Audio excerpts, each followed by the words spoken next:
The moment Donald Trump said the words, "The deal will be signed tomorrow," every financial market on earth moved. Oil dropped more than 3% in a single session. Stock futures climbed across New York, London, and Frankfurt. This was not a minor diplomatic development. This was the United States president announcing, in public, that a war between America, Israel, and Iran, a war that has reshaped the entire Middle East, was about to end.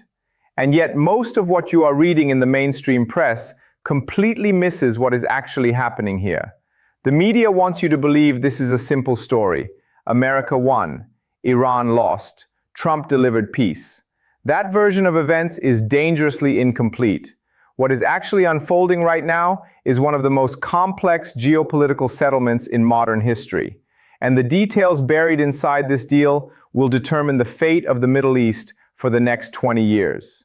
Let us begin with what the media is getting wrong. Most coverage frames this as a Trump victory and an Iranian humiliation. That framing serves a political narrative. It does not serve the truth. Iran entered these negotiations from a position of genuine weakness. That part is accurate. Years of crippling sanctions, the damage inflicted during the 12-day war of June 2025, the collapse of its regional proxy network, and a domestic population that had turned violently against the regime. All of this had eroded Tehran's strategic position. But weakness at the negotiating table does not mean surrender. And what Iran's Foreign Minister Abbas Araghchi confirmed this week should stop every serious analyst in their tracks. Iran's frozen overseas assets are going to be unfrozen as part of this deal. We are talking about billions of dollars in confiscated funds held across multiple jurisdictions. Iran walked into this negotiation having been bombed by two of the most powerful militaries on earth, and it walked out with a financial concession that its government had been demanding for years. That is not the profile of a nation that simply capitulated. Now let us go deeper. There are three things you need to understand about what is happening right now. The first is the role of Pakistan, which has been almost entirely ignored by Western media. Pakistan's Prime Minister publicly confirmed that the United States and Iran have agreed on the final text of a peace settlement.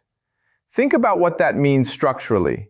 Pakistan, a nuclear-armed state with deep historical ties to both Washington and the Islamic world, served as the back channel through which this agreement was quietly assembled. This was not Qatar this time.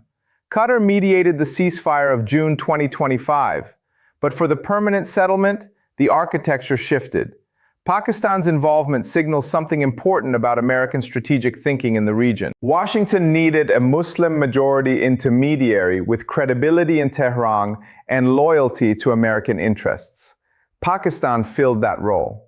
And the fact that Islamabad was trusted with this function tells you a great deal about how the Trump administration views the post-war order it is trying to construct. The second thing you need to understand is what Israel is doing right now, and why it matters enormously. Israel is not a passive observer to this peace deal. Israel is an active spoiler. While the United States and Iran were finalizing the text of this agreement, Israeli forces continued striking targets in southern Lebanon. Iran had explicitly warned that it would resume military operations if Israeli strikes in Lebanon continued. That warning was not rhetoric. It was a red line stated clearly, publicly, and repeatedly, and Israel crossed it. This created a moment of genuine crisis in the final days of negotiations. The ceasefire that had been holding began to fracture. Iran and Israel exchanged their most significant strikes in months, the worst since April. The United States military was forced to fire interceptors to shoot down Iranian missiles heading toward Israeli territory. American officials were still assessing who hit what in the immediate aftermath.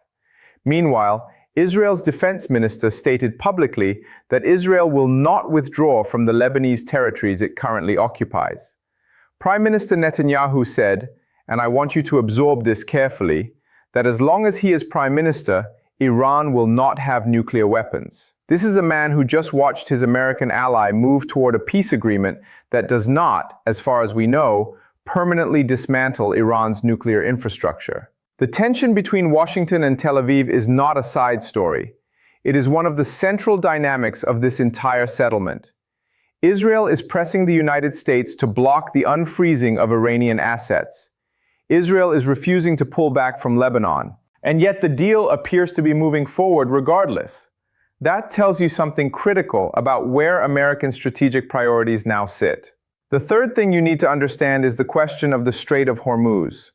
Iran's top negotiator Mohammad Bagher Ghalibaf stated publicly that Iran will, and I quote the substance, not the words, defeat the American naval blockade of its ports. Trump has maintained that the blockade will remain in place until a formal peace agreement is signed. This is the economic pressure point that has defined the entire negotiation. The Strait of Hormuz is not a peripheral concern. Roughly 20% of the world's oil supply transits through that waterway. The disruption caused by this war, the flight reroutes, the shipping diversions, the insurance cost explosions, has been felt in London, in Berlin, in Tokyo, in every economy on Earth that depends on stable energy prices. If the blockade lifts as part of this deal, the immediate economic consequences will be significant and global. Now let us talk about implications. If this deal is signed, and we are closer to that moment than at any point since this war began, the post-war order in the Middle East will look radically different from anything that existed before February 2026. Iran will have lost significant military infrastructure. Its nuclear program has been set back by an unknown number of years. Some analysts say 5, others say 15, and the honest answer is that nobody outside a small circle of intelligence officials truly knows. Its most powerful regional allies have been weakened or eliminated, but Iran will have survived. It will have its assets back. It will have established through painful experience that it can absorb American and Israeli strikes and still negotiate a settlement rather than regime collapse. And that survival narrative, however costly, will be used by the Islamic Republic to argue that the system endured. For Europe, the implications are economic and structural. The European Union had imposed fresh sanctions on Iran even as negotiations were proceeding. That created a strange diplomatic moment where Brussels was punishing Tehran while Washington was finalizing peace terms with it. The realignment of European policy toward post-war Iran will be one of the most interesting geopolitical processes of the next 18 months. For the United Kingdom, there is a direct question about what role British intelligence and British diplomacy played in this process, and what access, if any, London will have to the post-settlement order. Now for two predictions. The first is this: the deal will be signed, but it will not hold cleanly. Israel's unwillingness to exit Lebanon and its resistance to the unfreezing of Iranian assets will create a structural fault line inside the agreement from day one. Within 6 to 12 months, there will be at least one serious incident, either an Israeli strike that Iran interprets as a violation, or an Iranian proxy action that Israel uses to justify continued military operations. The deal will exist on paper, while the conflict continues in a lower intensity form. This is the pattern we have seen repeatedly in this region. It will repeat again. The second prediction is this: Iran's domestic political situation will deteriorate further, not stabilize, in the aftermath of this deal. The population that staged the largest protests since 1979 did not do so because of foreign policy failures. They did so because of internal repression, economic collapse, and a crisis of legitimacy. A peace deal with America does not resolve any of those pressures. The frozen assets being unfrozen will benefit the state apparatus, not ordinary Iranians. The regime that survived this war will use that survival to justify continued authoritarian control. And that tension between a government that claims victory and a population that has suffered enormously will define Iranian politics for years to come. Here is the question I want you to answer in the comments below. Do you believe this peace deal will genuinely hold? Or do you think we are watching the beginning of the next phase of the same conflict simply by other means? Leave your answer below. If this analysis gave you something that mainstream coverage did not, subscribe to the Tehran Files. I will see you in the next one.